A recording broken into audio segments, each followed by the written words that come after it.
Hello everyone, it's Andrea, welcome back to my channel. Today we're gonna take a look at the Kar98. The Kar98 is a bolt-action rifle using a 5-round clip.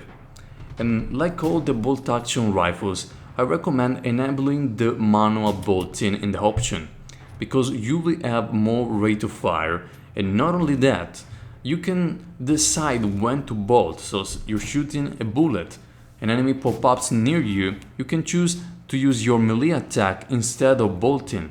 This will help a lot in some situations. With all the bolt-action rifle, I believe the damage is pretty much the same. But what changes? For example, in the Kar98, you have the same damage as the Mosin, but the bullet moves a little bit slower.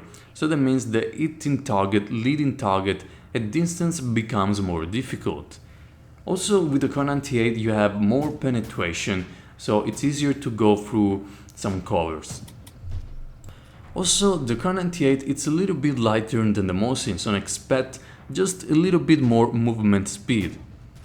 Also, while using the manual bolting, the Kar98 it's a little bit faster at bolting. So to recap, I believe the Kar98 is better when it comes down to close to medium range engagements. The handling of the weapon is better, you have more penetration, the damage is pretty much the same.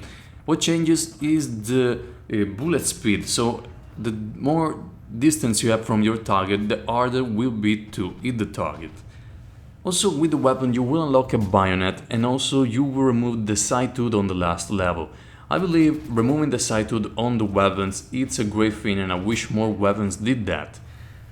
And you know that I hate sight hoods in general, but the Kar98 sight hood wasn't that bad in the first place, so there's not big of a change.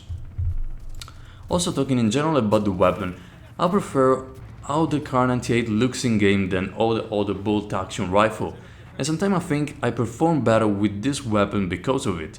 Sometimes, you see players in any shooter using a weapon that, the performance should be really bad, you shouldn't use it, and they perform well, and when they use the weapon that should be the best weapon in game, they perform bad, because sometimes using the weapon that you prefer, that you enjoy the most, it's more important than having the best performance.